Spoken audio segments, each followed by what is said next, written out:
Ara men salmino andi o jikke yarate ko a hawte do voilà Assalamu alaikum. Bado seda. Assalamu alaikum bewora on hiwrama on salminama mo be e gawoniri. Honto fambe fodari officiel be woni yobe tawnu juude dow. Tawne juude de meya. Meya on taw. So yore mo. Ayika. Kellane hore mo. Okay. Kelle moja men nana. O weltanama adde julde nan den to. Adunde do.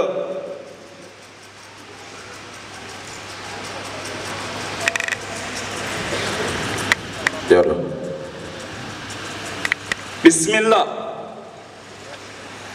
Are men ari fi fuddagol golle ko halduden kon.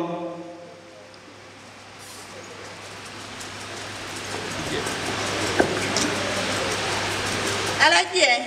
Naam. Toli do. Way milan toli do. Na sena de jogol na. Ada yaade jogugol. Eh. Awa ella la min milan do seeda. Parce que alansara on yoni mi fala yaade mi juulo ya joni. Joni ko boyo metti mo do ka. No, tawawi mon naborde bay on ne bata don.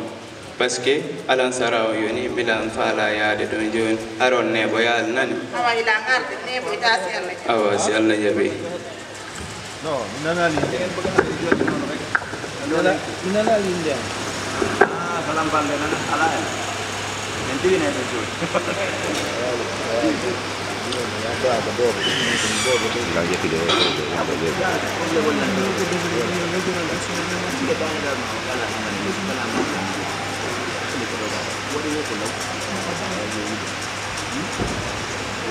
Are singa mo an ne boyi men la gonu wadi. Jongi alansara jula ha joni nebi accumi ya mi jokkitamo mi ndara ko wadi e singa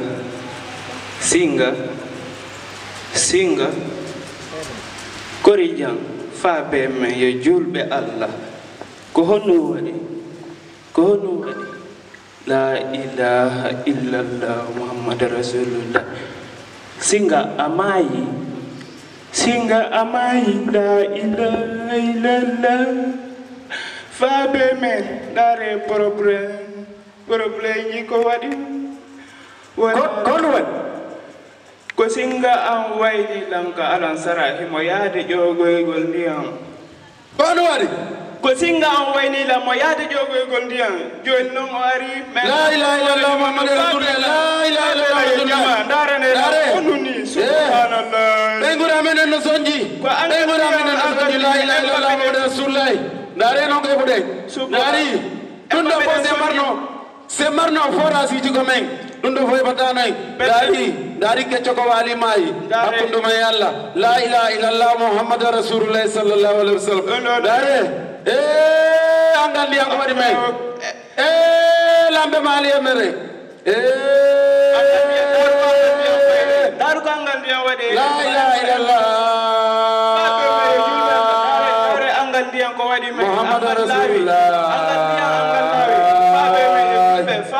fabe men dundo semarno lambe mojo be dundo wada tanay dundo fofe watanay semarno lambe fewe dundo wada tanay dundo fofe batano nge balundo yurbi dari ke choko wali mai problem dia fabe men hara communauté mali fabe men men toriko yo wallu men nge forage je boydi nam so yiɗum ɗo fof ko probléme forage ji ɗi waɗi ɗo probléme ndiya waɗi ɗum ɗo wallahi o gongama oɗo ɓeygu makko wayni ke moye alansarano yawde jogoygol tawi ɓe ala koɓe salligora o yeeyo ɓiɗi ɗon heɓu fiɗaɓɓo ndiyan ka boyli ka ɓulli o gerɗaɗo ga leɗɗe yani hoore makko e nder ɗungo ma heɓano yurmi dari kecco ko walima en walle men e camɓi walle men e forage ji wallo men e boyli fi Allah wallite men ɗum ɗo no yurmi la ilaha illallah ke tudo wali may dum do yurmi wali te men boyli wali to do men forage ji sous préfecture mali on no sonji men ala boyli men ala forage ji vraiment meden sonji moƴƴa noon min torki on ballal min torki yo wallito men so yiɗum ɗo fof waɗi hannde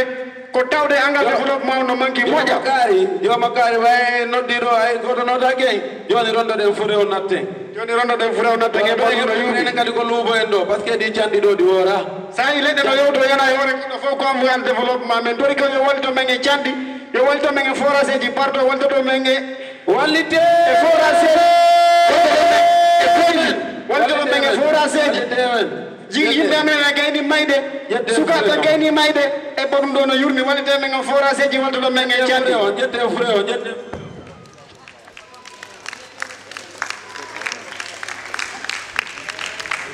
international avec une mention très bien au Mali, le mariage qu'il faut nous 18 sur 20. Bien annoncé que nous vous dire. Espérons que ça soit ça. Merci pour vos aimables applaudissements. À présent, il s'agit de la préfecture de Mali, Harekofi Mali, Fotindiniendo. C'est oui, non Mali. On ne parle pas de Mali Bamako, parce que on a hier Mali qui qui ont petit confirme, qu'on dit qu'on a halé Mali Bamako et Mali. Mali non mo bindirendo ko préfecture de Mali, Guyane et République de Guinée dans la région administrative de l'Abbé. Mali non, c'est justement ça la représentation comme vous le voyez qu'à slide là. Et au Japon, justement, Mali. Oui, Mali, effectivement, diapo suivant. Donc, au Cap Mali, on tigi, oui, faisant partie des 5 préfectures qui composent la région administrative de l'Abbé, Mali Yemberen. On peut pourtant nous dire que la préfecture Mali, on fait au fois pour un peu de couloir, ça oui, comme Mali, mais il était direct comme à Yemberen. Mais calcul c'était qu'au centre, si qu'au Wora, si qu'au Salambande, si qu'au Balaki et qu'on a dit Tataïno. Et il y a une carte Malion exactement. Alors, ce qu'il faut savoir de la préfecture de Mali, c'est que quand Telendo, Hikoran et la Guinée, nous muirino. Et Fouta Dialon dans la région administrative de l'Abbé. Au nord, nous avons le Sénégal comme frontière et le Mali Bamako. À l'ouest, nous avons justement Gawal et Kundara. Et Telenga à l'est, nous avons Koubia. Un peu au sud, Siagi Porilei. Hareko Labé et les Luma. Hareko Bendo Martin. Mais Guérou de Mali. Et derrière Mali, il y a Mali 14 sous-préfectures. Justement, parmi ces 14 sous-préfectures, nous avons entre autres Yemberen, nous avons Mali Centre exactement, nous avons Wora, nous avons Salambande, nous avons Hidayatou, nous avons Balaki, nous avons... c'est trop, je retiens pas tout. Donc, permettez que j'utilise la technologie. Fille Waouh, c'est de Golong et Oreka, Marabie Gitali, préfecture et Goto, parce que bien de préfecture en et sous-préfecture en plutôt.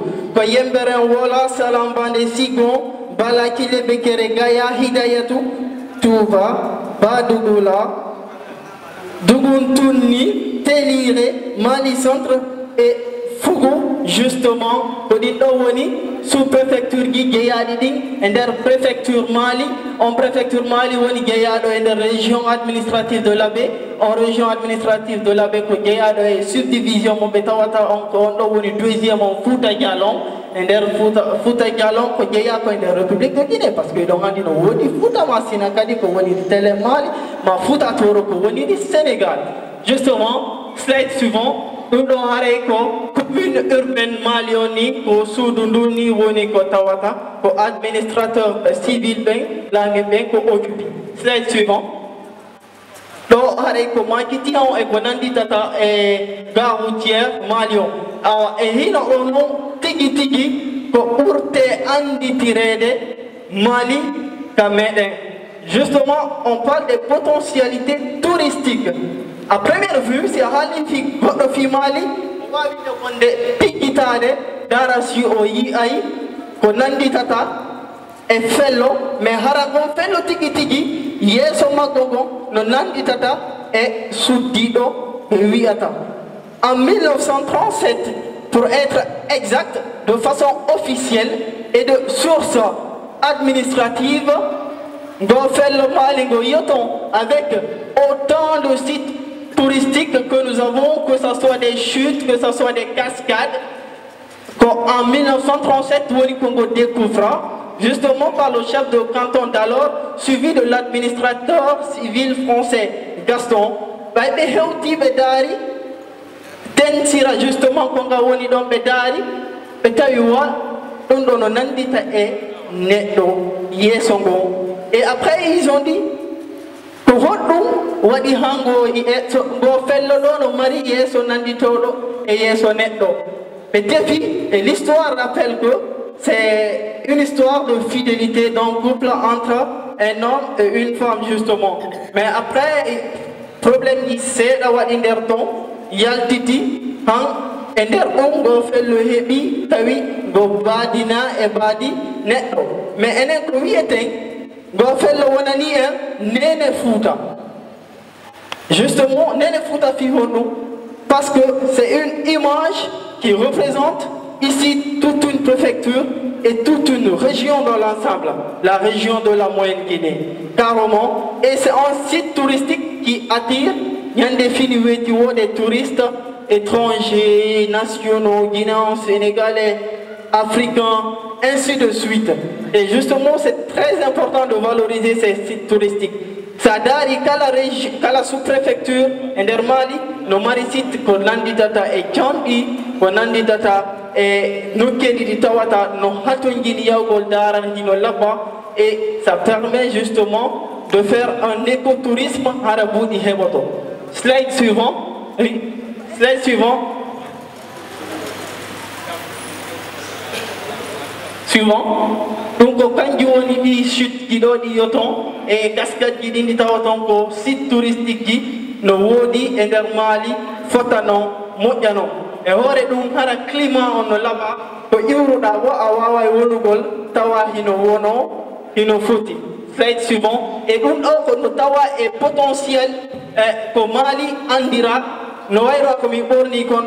Et je profite de l'occasion justement pour dire merci à Maître Selou qui m'a confectionné cette chemise. Pour Kambewa Danilan aux chemises d'eau, vraiment golé de là-bas. Si tu as vu donc Katongini et Sigadundo, donc ouais contact ou soit Maître Selou, et c'est vraiment formidable. De passage, merci à Maître Selou. Slide suivant. Je ne sais pas si tu as eu le droit de Yougol dans Haniri parce qu'il y a un peu de distance et puis c'est donc pas de gouri. Il t'a tout est fait à base naturelle. Donc c'est vraiment pertinent et c'est à encourager. Slide suivant. Ça, c'est les potentiels agricoles de la préfecture de Mali. Vous n'êtes pas sans savoir, Mali, au Mali, on y fait pommes de terre. Anana y fait pommes de terre, il y a pommes de terre, il y a ma pomme de terre. Nous avons en fop. Mais comme Mali, tout est fait, on dit tout gold, ça vous potentialité, on y compte. Mali hebi woni fere remugol sunita moƴƴa na jama organise chaque 15 septembre la fête de la pomme de terre ko ɗum woni welo pomme de terre o are non d'après les statistiques notamment la Moyenne-Guinée avec la fédération des agriculteurs qui est vraiment reconnue, on peut avoir environ 2000 tonnes dans l'année. Ça derrière en 2000 tonnes, 70% qui n'auraient m'aidé Mali. Donc c'est extraordinaire et il faut vraiment profiter. Si tout de suite, il y a des gens parmi nous, il y a des gens qui nous suivent à travers les médias, à travers les réseaux sociaux, c'est le temps pour nous de les interpeller afin qu'ils investissent dans des projets agro-business, c'est vraiment rentable. Et non seulement nous investisseurs, mais nous population dans l'ensemble. Parce que c'est vraiment bio. Et on est là pour encourager le développement durable. Donc on vous encourage vraiment à investir dans la pomme de terre. Parce que si on y a des chips de tawata de one de pipe no bolira ko buri ko ni no hay mo be bu ñamora chips origine mo ko pomme de terre kadi. Donc jeli nanon pomme de terre tout wonton on tawaiton jabere on tawaiton pouté on tawaiton kadi to benata ko ñebbe haricot et tout ça c'est vraiment des potentialités vraiment à exploiter parce que mais pour la première fois je vous raconte juste une anecdote. Hakopute j'aime bien nyabe moja mais hakopute nyebe ko mali mi do à la base musique kuno emene me ne eyo ngiti inno la mais eyo c'est une fierté pour nous parce que ça ne se dit qu'au Mali à travers les bas les gallos les sauts les paris les danses les tours les camarades les keita c'est un exemple une floraison de noms qui se retrouve à Mali. Andingol Diama en Mali, certes, c'est une préfecture, mais c'est une ouverture au reste du monde parce qu'on y retrouve presque toutes les particularités. Et cette diversité fait notre force. C'est à exploiter. Slide suivant, oui, s'il te plaît.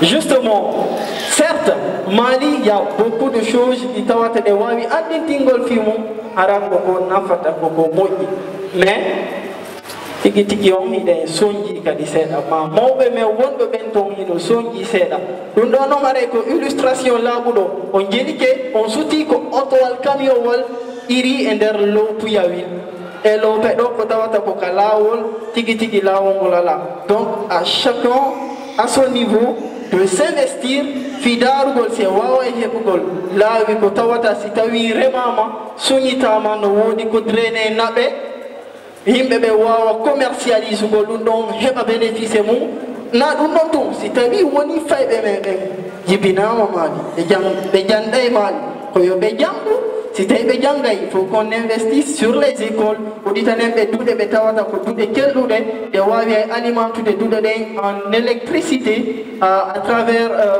les photovoltaïques ou bien de wawi wadangol école qui tawata en financer en tigi professeur bebe parce que faut pas se mentir, l'éducation, il est indiqué parce que Nelson Mandela, l'arme la plus puissante qu'on puisse utiliser justement pour changer ce monde, c'est l'éducation. Alors il va falloir que dans l'ensemble on s'investisse pour que nos enfants aient une éducation de qualité. Nous donnons haremo bébé ko en wakilo yarundo. Walli to dembe be ba forage di tawada o korey lendindia. Walli to dembe be heba laptaneji ma be heba pharmacie ji ko tawada tigi on hino wondi ko nyawde hino wodi ko nyawdore et des laboratoires et kadi encourager jama on yo be formo dans des métiers qui sont vraiment rentables sont dari wano wado be médecine on peut les encourager aller là-bas. Le climat non seulement il est bon parce que kala mo wala na fi mali ando do mali il te dit wa ko mon no bubide donc c'est vivable. Et si tu as vu ton goal, la source de revenus, quelle de haré, machallah, ça permet un développement. Nous devons une guélique, kotawata, de him etani haremo, bénévolat, darti, fi mokintingol, golden, fi mali. Haré, comme on réussit mieux quand on réussit ensemble. Si nous sommes là, c'est pour justement valoriser Mali et Horedou avec une ouverture sur la Guinée, sur le Sénégal, l'Afrique et le reste du monde. Aray fok no tawa kala tawdo no mari fere waldi tagol fino moƴƴira aray ko sadima ko ko toli. Salamu alaikum wa rahmatullah wa barakatuh. Voilà, Jama toujours il wonde asietu donc wala mi inniri ono en wiiri ono en hiiru don donc harande de dari do benda hoorema kanko kadi himo tawya e ko organiser dum do donc hari match ma tum o présente o wawa yewtude Jama o. Assalamu alaikum. Alaikum salam. On jarama ande ko Ala Dieng seda si feƴƴi ɗon certa mara mi andi woni Ala Dieng carrément. Ok haray bon lam laati ma présente da andina Jama hande ko hon woni koyngal mabbe do. Alors quoi dire ko ko mi woni Sohaibou je suis le directeur de ce projet la non directeur au projet donc weltanto addi ko fo Jama on fo weltano mobile TV kadi addi mabbe on mi weltano Jama no tibe do be fop et président on surtout no mu do la directeur de projet parce que on a facile et confiance jonna goddo e zéro o duma do voilà.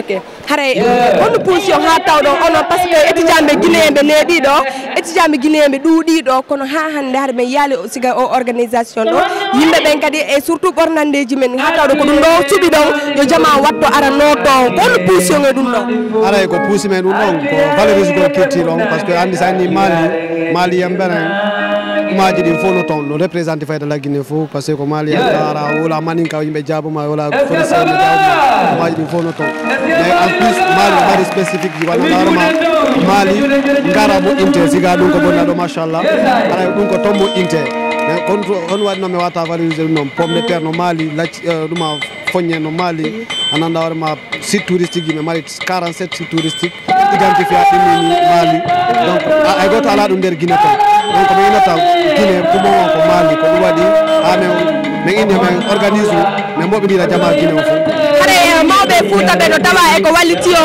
e ko organise don no oui exactement ko tirabe amen be mali ben ton ko be do woni ko walliti men parce que menen en tant que jeune on ala moudi mais kambe be appui men financièrement mais wawi organiser événement do merci beaucoup mais Kema merci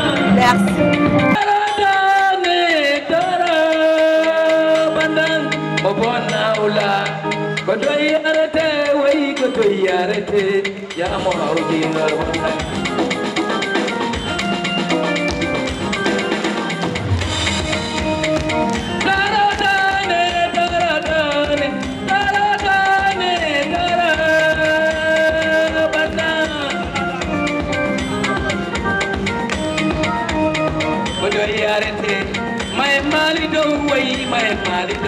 e mali ko kawre fello ka e ande kadi mamira o to yare be kauma o to yare be ora o to yare be yembere o to yare be tuge mo bonaula ande kadi mamira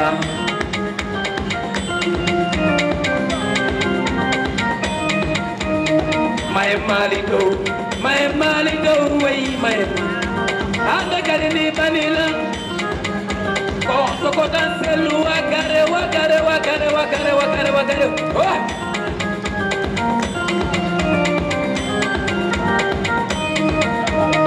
e alfa chami yo e alfa chami ajuna bora mi sese ese kana joma gande oh mana batami dali joni oh mana batami suke oh to ko tan selu jallo ko to agare joni mo bona ula ko to Abdul Salam ka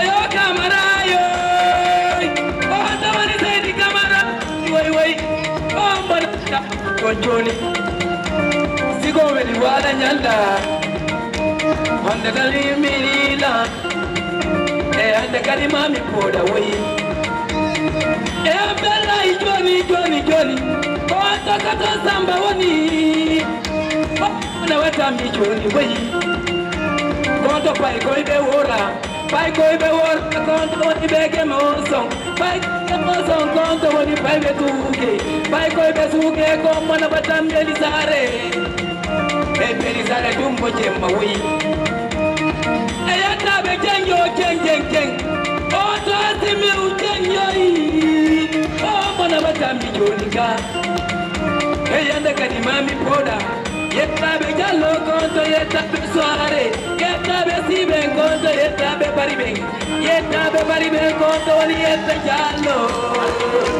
e se di jallo yetta tala wi mi fala mayade go Mustafa dide ko fondo ni pay ko igawal e ande kadi mami ira yetta be babe konto wali yetta jallo yetta be sobe konto wali yetta baen yetta be sibe konto wali yetta soare e yetta soare ko e ona yombe ko tanjwe darame ko to sagi darame na batami joni le megere ya sa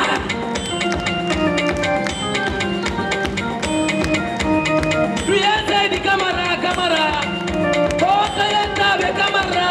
to fay be tigi woni hey ande kadi ni panila pay koy be yembere gon to woni pay koy fugu pay koy be fugu be gon to woni be hidaya pay koy hidaya ni gon to woni salam bange hey ande kadi ni panila way e general gon to woni general o jedo baliye wa mona batambi joni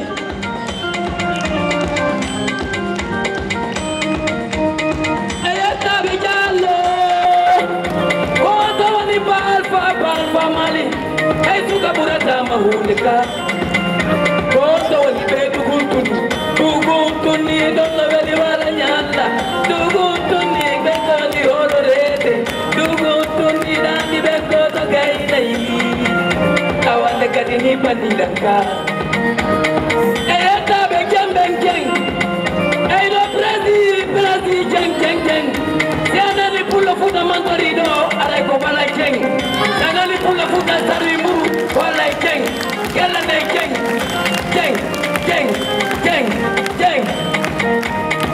eta be joni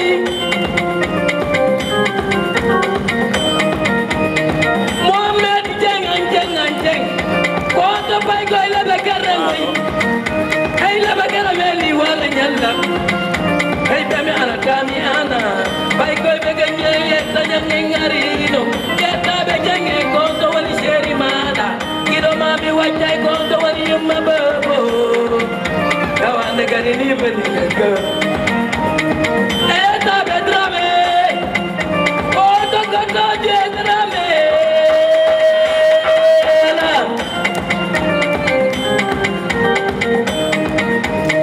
Maya sugeto hey suge veli wala nyalaka Konto be pelisare Konto abnai jallo Konto yerta be jallo Mukuna ula Ande kadeni kanela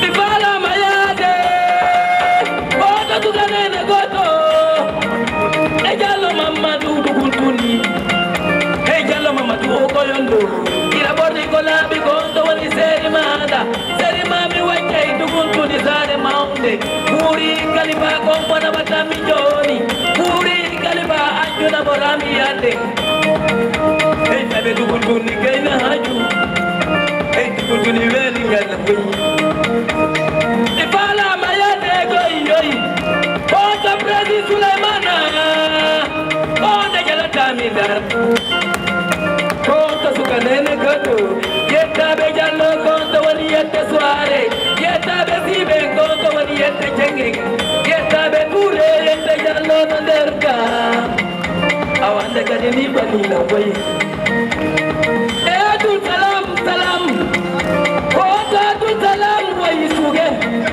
Hey suge wali wale nyalaka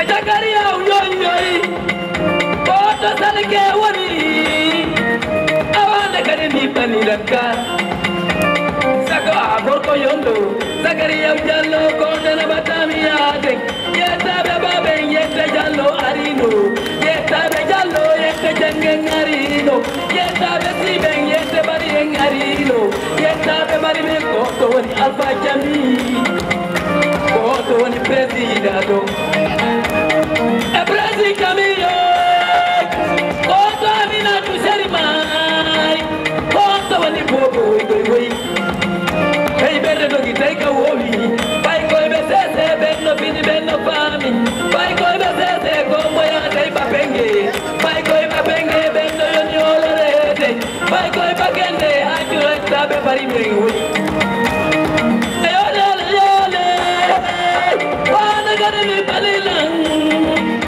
Konto senga idaraka Awanda gane mi palilang Bala mayade Awanda gani mami away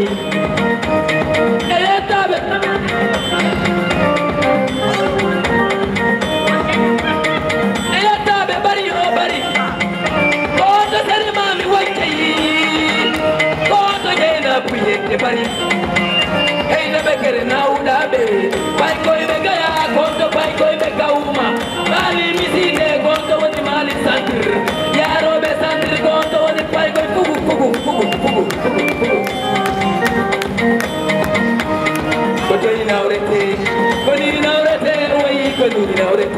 jamo anda Yolando.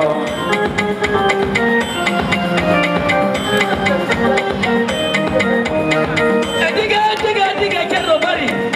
Onto diga Cerno Bari woni. Onto diga woni daduka. Onto Brazil selu kona na batami joni.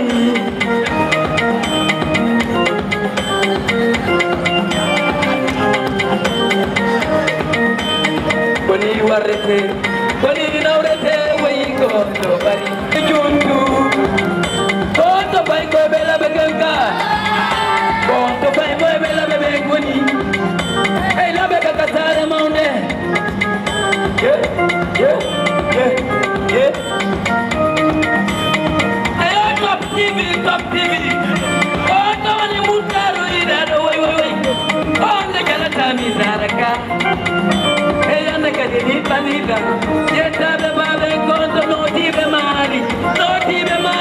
Min tawti don derka. No tibe mari banta jude mi. Konto zelu kimi way.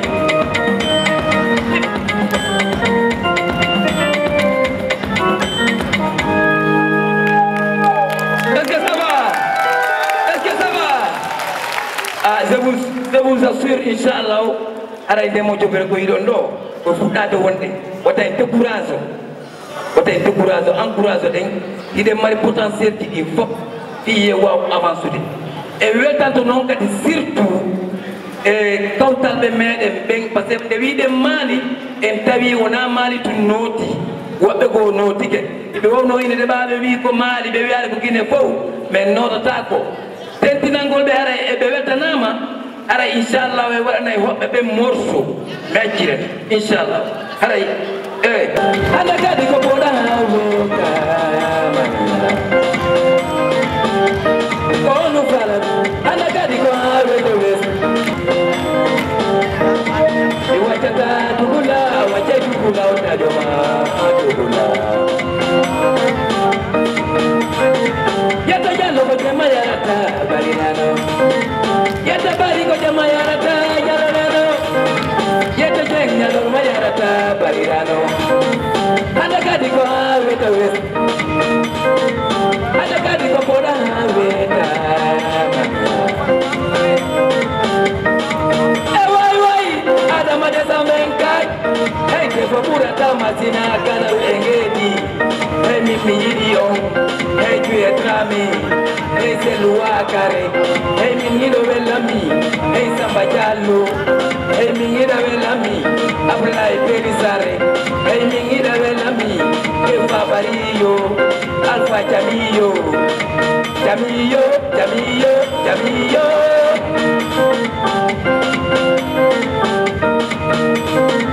ana kadi ko ave to wes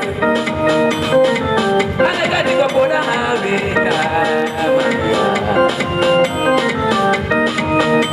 wai ya do mali ka to bajema hey fa bebe mali peno fidi e be fami hey ju bebe mali hey no me matabe hey ju bebe mali ko sabu heba tabe hey ju bebe mali sonna bebe mali moko babe be mali yeta be jalo mali arile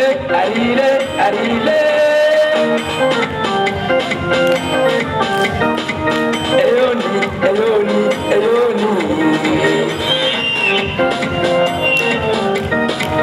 yende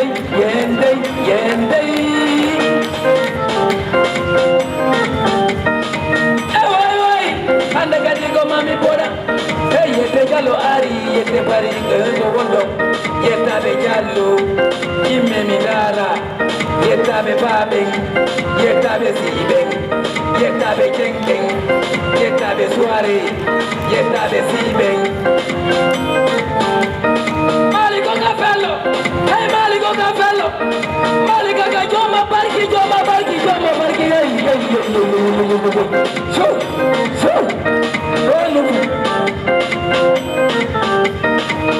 eti jambe membe me wacha eti jambe membe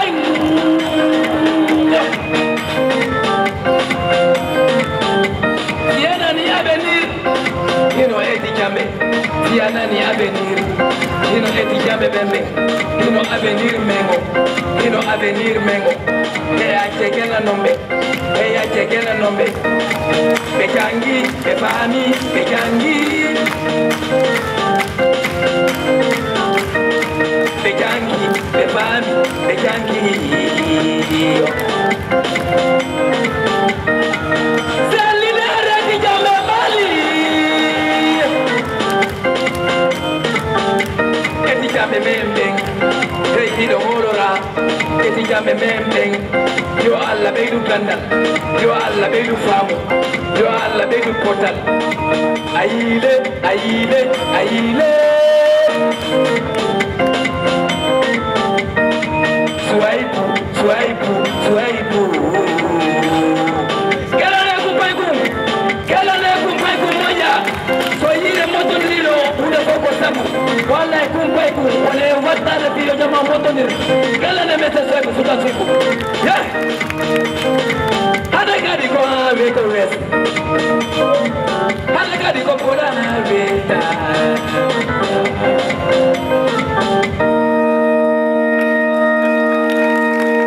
vraiment ara yilo ngandi tankiding di dudi ray so yimi suyo lerdo ko mere mari programme. Les applaudissements s'il vous plaît.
You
kankadi komo maali ko jiwo mondanɗon hoore mum machallah himo yiiɗi culture on mo wakkili fi culture on machallah kellanemo s'il vous plaît Zahara merci beaucoup ko kanko woni ko walliti o jiwoy koye machallah fi noɓe heɓa noɓe holliron culture ɓen on woni ɓornande en merci beaucoup Zahara kellanemo Zahara kellanemo s'il vous plaît hein Zahara jiwu laba kunkun ko mali deje mo wana labe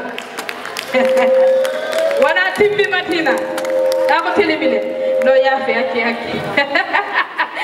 allez merci beaucoup wono momo imo inde momo gando merci beaucoup Bouba imo inde Bouba merci beaucoup kala be joro do men be labe sare be timbi madina telebile kellane be fi Allah est ce que bari be tawti en do ngandi dum no ko welo be holli ene foppu koy goto machallah merci beaucoup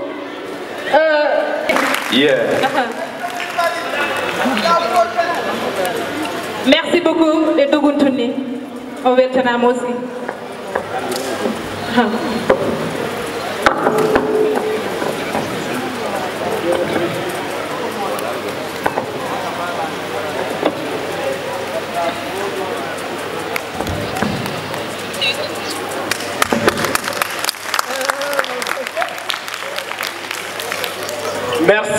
Merci beaucoup.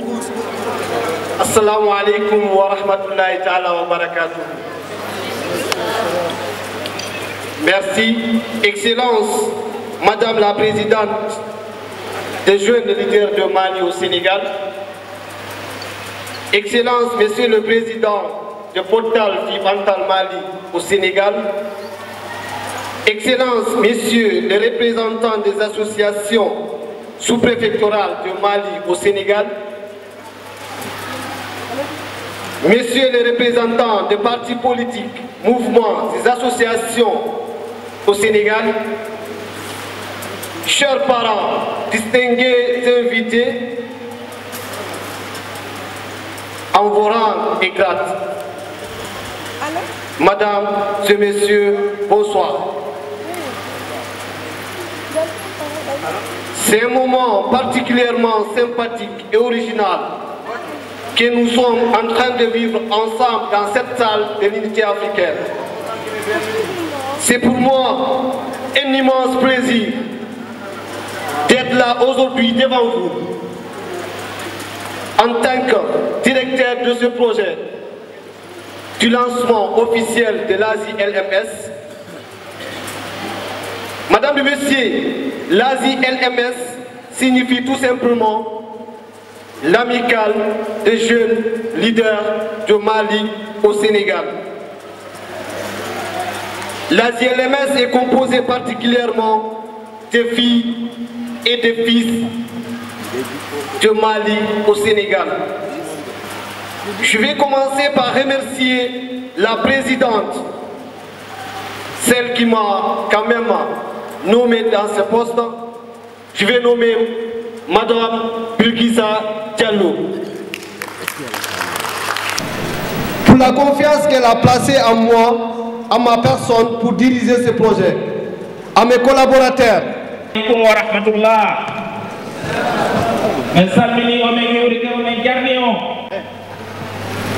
Assalamu alaikum wa rahmatullah. L'amicale des jeunes leaders de Mali, nous sommes fiers de vous. Vous êtes notre fierté.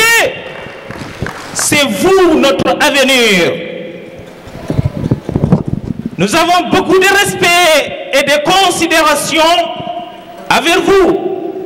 Nous avons cherché que les jeunes de Mali puissent avoir cette idée et cette idéologie que vous cultivez aujourd'hui.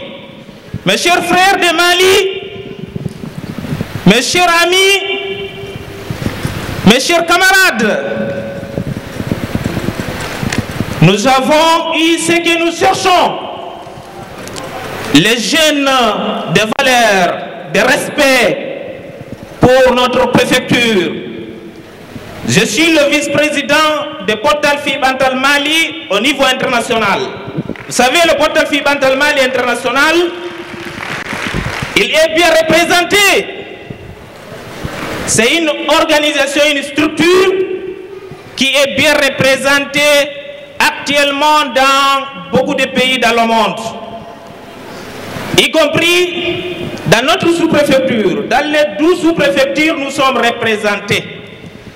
Je suis avec moi le coordinateur général, M. Amadou Bangoura, qui est là avec moi. Madame et messieurs, Haray me weltanike on, me jarni on, Haray kadi mede wondi e modon. Ko wadi no musibe teddube. Ah d'accord. Haray musibe teddube. Mi arana en seeda haray ko honɗum woni Portal Fibantal Mali international. Haray wono andirɗen noon ko enen sukaɓe Mali ɓen woni ko yurniti 22 février 2019 ndaari tawi ha joni ka 21e siècle hiɗen heddori wonɓe nawnude rondore kewe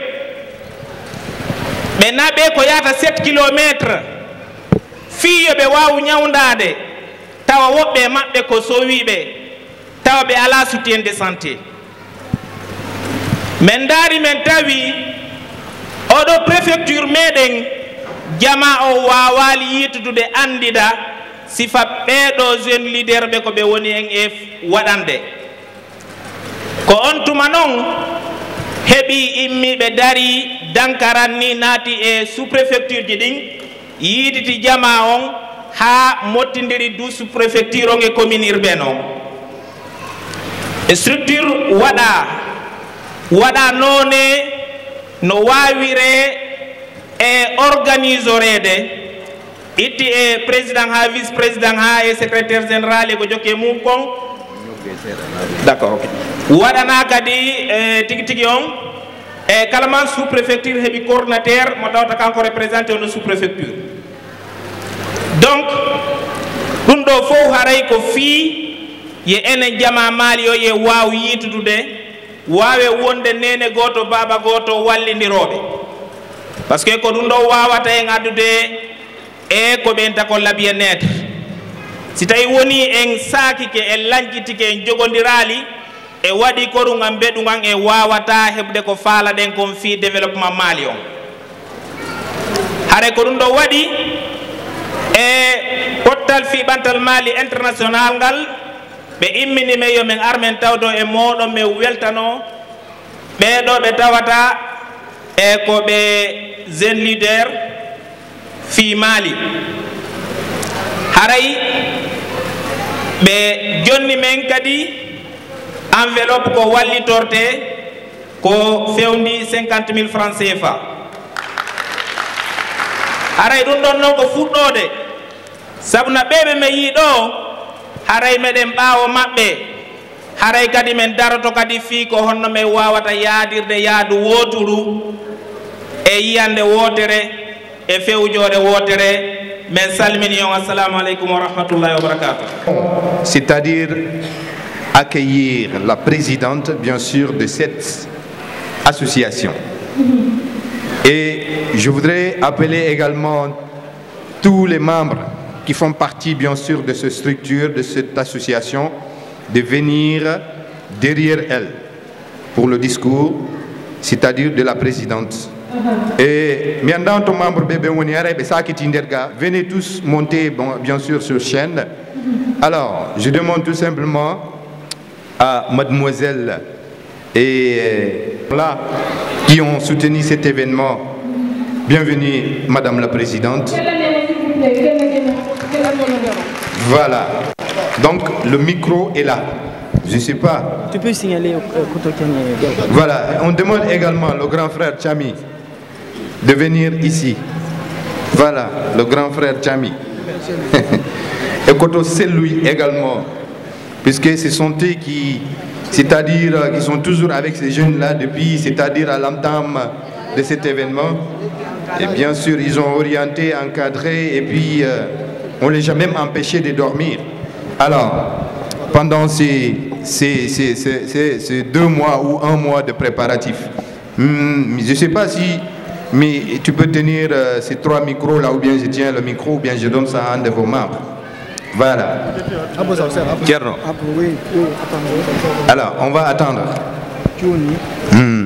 Nous allons attendre que les grands frères passent. Après, ils vont passer la parole à la présidente. D'accord. On commence par les grands frères. Exactement. D'accord. Vous voyez, hein, ces jeunes, c'est des jeunes qui sont vraiment très éduqués. Alors, messieurs les grands frères, approchez-vous ici. Approchez-vous. Grand Kotoselo, venez par là aussi. Celle-là aussi, c'est une grande sœur. Elle fait partie. Alors, monsieur Chami, on vous laisse, c'est-à-dire le micro, Johnny Ara et Tigitigi, on va le tenir dans Souka. Ben, Woda Kobe dit par rapport à ce que vous avez observé aujourd'hui. Allez-y. Ok, salam alaikum wa rahmatullahi wa barakatuh. Jama Guinée, Wambedo, Mali en particulier.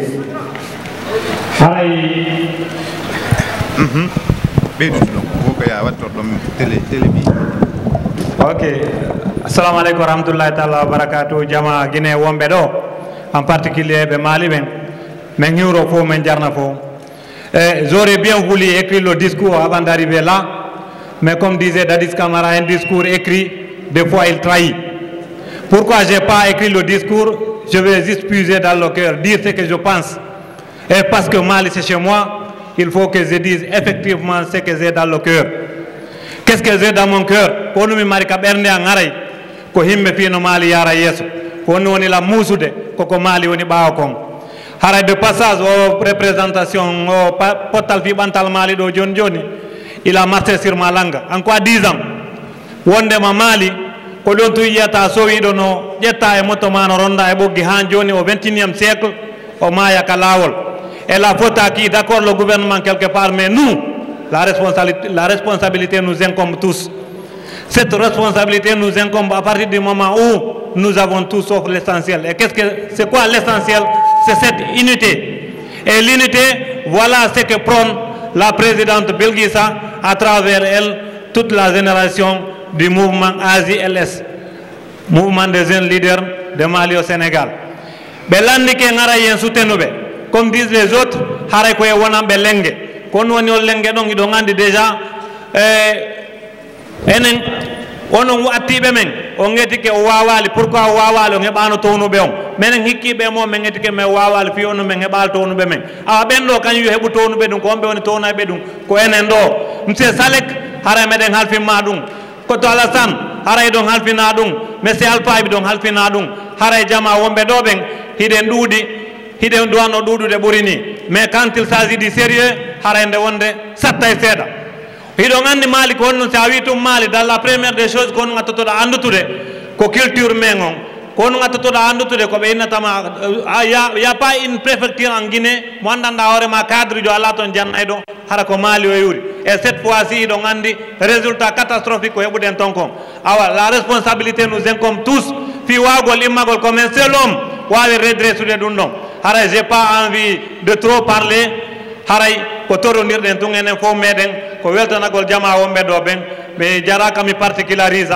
hiɗo gandi jama wonɓe ɗo ɓen haray je vais dire bonjour de passage monsieur Assimi Dieng monsieur Dioue Dramé Ablaye Pelsare monsieur Samba Diallo Ousmane Dambou ko Ousmane Tamenyaki hara yejjitali sergo on ko gandi amen dinni mene wora ko gandi amen dinni mene maali ɗum ko homba ko Mamadou Sellou Yerum hara iɗe weltanomo iɗen jarnamo iɗo gandi e ñambini ene wora suugue kono ñambinɗen suugue ko organisation mo waɗi suugue on maali seedige ñambini ene wora ko grâce à makko ar désormais iɗen faala Guinée fof ñambina maali hara ko sergo ko wonani en ɗon kon hara mi hiwro jamma wonɓe ɗo ɓen fof mi weltanoɓe sukaɓe ɗo ɗen mi hiwro monsieur Abdourahmane o wonɗo représentant wonɗo présentant en ɗo pourquoi je suis en train de lui dire bonjour par ce que ñande mi andimo le premier jour mi andimo har yimɓe ɓe wiya wohimo jaɓako mo maali ñettiti ñande min mi andimo himo holli en vraiment aw ko kanko woni mo maali numéro 1 hayde wotere o ɗanaki itti nden ñande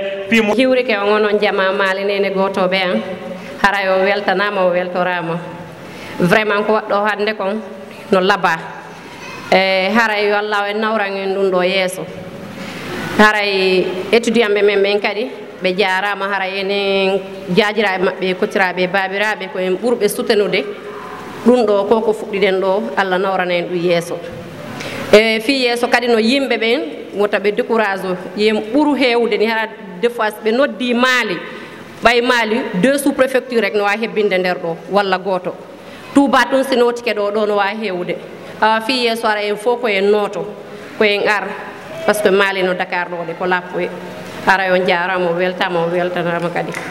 Merci Djenabou. Chers parents, c'est pour moi un honneur et un grand plaisir de m'adresser à vous aujourd'hui en tant que fille de Mali et présidente de l'AJMLS pour le lancement officiel de l'association dénommée AJLMS, Amicale des jeunes leaders de Mali au Sénégal.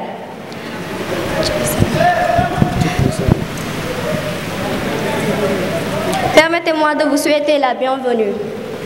Je vous remercie d'être au rendez-vous à cette première édition de rencontres et de partage entre fils, filles et amis de Mali. J'en profite pour saluer l'engagement et le courage de mes collègues de l'AJLMS qui se sont donnés corps et âme pour la réussite de cette rencontre historique afin de grandir notre Mali à tous. Que nos frères et collaborateurs de l'association Potal Fi Bantal Mali soient vivement remerciés pour leurs appuis financiers et logistiques.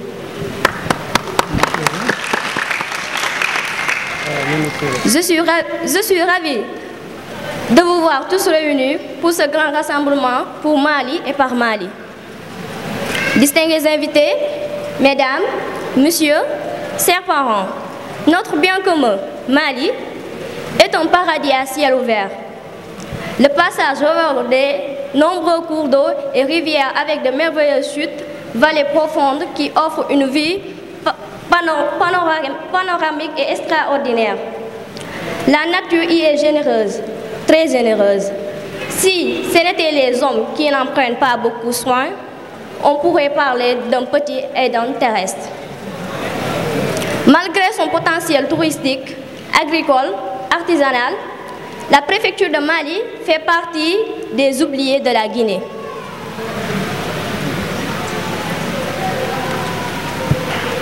Très appréciée par le passé au point d'être considérée comme la préfecture ayant le plus grand nombre intellectuel au pays, l'éducation de la préfecture de Mali est aujourd'hui à l'image de celle de tout le pays. Vestige et rareté des infrastructures, faible niveau des enseignements et le désintéressement des élèves. Distingués invités, mesdames, messieurs, chers parents, en créant l'amicale des jeunes leaders de Mali au Sénégal, l'AJLMS, nous voulons favoriser l'essence et la convivialité entre les filles et les fils de Mali, qu'ils soient résidents ou ressortissants. Tout devait s'impliquer, les habitants de tous âges, les sages, les jeunes, les hommes, les femmes. Le développement de Mali sur le plan socio-économique doit être une préoccupation qui nous incombe tous. Cette association est conçue uniquement pour valoriser les forces et actions économiques et sociales visant le développement de Mali. À cet effet, l'AJLMS œuvre pour rassemblement les fils et filles de Mali autour d'un idéal commun de développement, promouvoir l'éducation dans tous les domaines et la formation de ses membres, participer à l'amélioration de la santé de la population locale et l'accès aux soins médicaux, appuyer toute activité exercée à Mali par les autres structures présentes, éducation, santé, promotion féminine, lutte contre la pauvreté, etc. Contribuer à la protection de l'environnement. Désenclaver les sous-préfectures des districts ou des villages. Favoriser la concertation et les échanges entre les acteurs d'exploitation et de gestion des ressources naturelles et humaines que dispose la localité. Recherche l'appui au gouvernement, ONG, partenaires au développement ou organisations humanitaires dans la mise en œuvre des programmes de développement. Participer à l'éducation de la nation guinéenne pour la gestion de ses immenses potentialités. Notre association est une jeune, mais comme vous le constatez, elle a de grandes ambitions, de très grandes ambitions, avec la participation de chacun et de tous. Nous parviendrons à rendre à Mali toute sa grandeur d'attente. C'est pour cela que nous vous invitons tous à vous joindre à nous pour unir nos forces pour Mali. Distingués invités, mesdames, messieurs, la présente rencontre qui voit la participation de la quasi-totalité des sous-préfectures est une première tant dans sa forme, dans son fond, que dans ses ambitions de faire de la préfecture de Mali, notre préfecture à tous, une référence de développement par la participation communautaire et de ses ressortissants. Cette rencontre revêt une importante capitale pour tous les acteurs de développement que nous sommes. Elle a pour finalité de permettre à chacun de nous de comprendre les enjeux et les défis qui nous attendent, d'en prendre les responsabilités de participer ou non à lutter contre le calvaire de nos citoyens. Tout en vous invitant à nous joindre au sein de l'amicale des jeunes leaders de Mali au Sénégal, afin d'unir nos forces au service de Mali. Nous profitons donc de cette occasion pour exprimer notre profonde gratitude aux partenaires techniques et financiers qui appuient nos efforts. Hotel Antal fi Mali en première.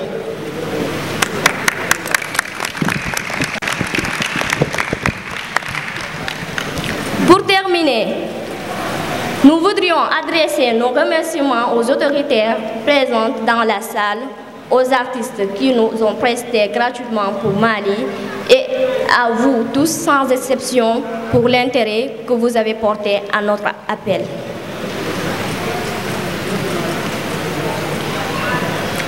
Que cette journée soit l'ouverture d'une nouvelle ère de solidarité autour de Mali. Vive Mali, vive la solidarité de Mali, vive la jeunesse consciente. Nous vous remercions de votre aimable attention et nous souhaitons des débats très fructueux. Merci. Men tayo me yeltito men fewta e mon men huwa e mon faabo o yi sketch ko fiji do kon en yiido be hollira en ka goddo fi maayi maali fi ndiyam mo yi sikay ko awamu tu wadira kono ko wada kon ko inspiré des faits réels ko woni fejjude kam men e yi photo ko présenta do ko nane ko otoje woni irade ko fi ko men haray ko men fokintini ɗo kon ko fi maali fof si maali no noddama wota mo jooɗo ka mum ha inna teddinte spécialement alaji kaari hajja kaari ceerno kaari mo beesi wiyama tum maali yo dogu faabo si o hewti noon o anda ko honɗum o duwa adorde walla wallitora doole ko mari kon haray sukaɓe ko wonɗo kon fop moko baaɓe e fayɓe e neniraɓe men e bandiraɓe men fop hino noddita fiyo wallito men koko men fokkintini ɗo hande ko men inni ko journée de lancement wona journée de clôture haray ɗum ɗo réussi si wo si tawi woni enen ɗo fop e yalti hande mo beesifike mbeleede ko heɓi ɗo kon hollitiɓe arali ɗo ɓen ha kamɓe kadi ɓe ninsi ko honnum hanno ɓe ara mbi hande ɗo ɓe desida ene ko fokkintina ɗo kon ɓe taw worte fi mum haray ko ɗum ɗon min tori jamma on fof nder ɗo président on o holliri objectif ji amen ɗi wona objectif ji balaki wona objectif ji telire wona objectif ji sigon wona yembere ko fi maali fop o min fokkintini ɗum ɗo ɗo ha ko min hewti ɗo telen 14 heures 15 heures woɓɓe no noddude inna men ene yimɓe ɓen ari ko si tawi woni yimɓe ɓen ari ɓe buusa joni noon ko homɓe arata ka sal ɗo si tawi woni kamɓe hiɓe jooɗi ka suuɗi hiɓe noddude ɓe lando si yimɓe ɓen ari aray ko homɓe fottata ɗo si maali nodditama wota mo habbo teddinede yo on tigui ara sika ma huuwi faabo ɓatto anda an kadi ko honnum gasata gollirgol haray mi ɗuɗɗinta haala kan sinamen jarnay on fota wona seeɗa ɗum ɗo koye fuɗɗade woni kono meɗen tañƴini meɗen felliti ɓay meɗen tippi ka tiiɗi ko arata ɗo kadi mi waway sottingol ko ɓuri ni iɗon andi hunde fof ko fokkutugol ngol ɓuri sattude e hande en fottiɗo enen ɗo fop si e wallidiri mo be walliri yeru ko wawi kon haray ko aroyta kon en hebbinay sal on ɗo ha woɓɓe daro yeeso ɓay ko pellet maali hino heewi ɗo no woodi worin sukaɓe wonɓe ɗo hara koɓe maali e nder sénégal hara ɓe anda koɓe maali hakke ko woni kon mawniraɓe maɓɓe ɓen ari no hoɗi ɗo wedditike yeggiti fi maali komin préparata o rencontre ɗo woodi suka tawɗo men université komin foti ɓay o nani men yewta oyni men siko men guinéen min inni hi oyni kanka dow mawɓe makko ɓen koɓe guinéen min landimo ko wonto jeyra e nder laggine tawi o anda ɗum ɗon noon ko responsabilité homɓe ko enen moko baɓe seniɓe ɗo ɓen kala hotuɗo hewta ka mum yewta ɓeyguure mum nden inna ene sukaɓe maali no fokkintini nde hunde ɗo onon kadi yeehe wakkilon walliron doole mon ɗe wallilon gandal mon ngal walliron jawdi mon ndi haray ko ɗum ɗon tu woni komin faala enen ɗo fof si en jonnidiri juuɗi wonta lebbi hara maali e yalti e nde irare ka wonɗen ɗo hara e waɗi laawi e watti école ji ko marnoɗen kon e waɗi hôpitaux ji ha en seedi e sattendeji to mbuy si tawi woni communauté ji ɗin implique ke ressortissant ɓe ɓen jokki ko ɓuri e yawude hara enen kadi ka men daygi hara assalamu aleykum wa rahmatullah o weltanama fota wona seeɗa meɗen tori on ballal kadi ha yeeso assalamu aleykum. D'abord, je suis Souleymane Diallo, étudiant en master en gestion de projet. Je n'ai pas de poste spécifique dans le bureau de l'AGLMS. Je suis un simple membre, très actif. Bon, je vais être plus modeste, actif je vais dire. Et je lance un appel à tous les autres membres d'être autant actifs que moi. Avant de commencer, je vais un peu revenir sur l'objectif de l'association. L'objectif global, c'est d'unir surtout et de renforcer les liens entre les différents ressortissants de Mali vivant au Sénégal. Et ça, c'est un objectif. Et on a une vision. Déjà, quand vous entendez le nom de l'association, c'est l'association des jeunes leaders de Mali. Pourquoi leader? Qui est leader?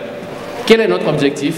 C'est d'inspirer les autres. C'est d'inspirer nos grands frères, c'est d'inspirer nos petits frères. C'est d'inspirer nos parents qui sont au village, d'inspirer les autres préfectures. Parce que notre vision, elle est longue, elle est lointaine. C'est de faire de notre préfecture une préfecture ayant, en faisant face aux problématiques qui se posent. Parce qu'il y a des problématiques qui se posent dans nos préfectures, particulièrement de Mali.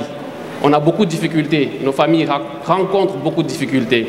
Et il y aura un diagnostic qui sera fait.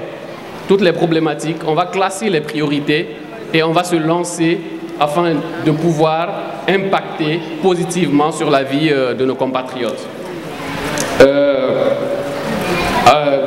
Pour revenir, le directeur de projet, pendant son discours, il a parlé du premier projet qu'on lance. D'abord, il a donné en fait l'idée. Il a parlé de l'éducation. On a vu qu'au niveau de l'éducation, il y avait longtemps, un peu plus longtemps, Mali était l'une des préfectures qui avait le plus le bac et qui avait le plus de fonctionnaires. Et à travers cela, on a vu aujourd'hui les résultats des examens. L'examen, le BEPC et le bac qui arrive bientôt, on n'est pas du tout confiant. À Mali, ça n'étudie plus. Pourquoi cela? Il faut toucher sur la plaie. Il faut toucher sur la plaie. Et toutes les personnes sont concernées. Même nous ici, on est des parties prenantes. On a notre position. Peut-être que la problématique, ce n'est pas que eux seuls les élèves, ce n'est pas que les professeurs, ce n'est pas que l'administration. C'est nous tous, population de Mali, vivant à Mali ou à l'extérieur. Donc le chef de projet, il a lancé une collecte. On a prévu de faire une collecte de dons, de fournitures scolaires pour l'année scolaire suivante qui viendra en mi-septembre ou début octobre. Cette collecte, c'est pour aider les enfants en milieu rural, surtout les enfants du primaire, en collectant des livres, des cahiers, des bics, des sacs, pour pouvoir le partager avant le début de l'année. Donc on va juste commencer une petite collecte, juste pour pouvoir lancer cela pour l'ouverture des collectes. Il y aura certaines filles qui vont passer entre les deux chaises là, les deux lignes, afin de collecter des petites sommes. On va commencer par cela, avant de lancer officiellement les collectes. Donc je vous remercie. D'accord. Johnny, je vais essayer de traduire. Là... J'ai compris. Comme on dit en France, les midouans derrière, on a faux famille.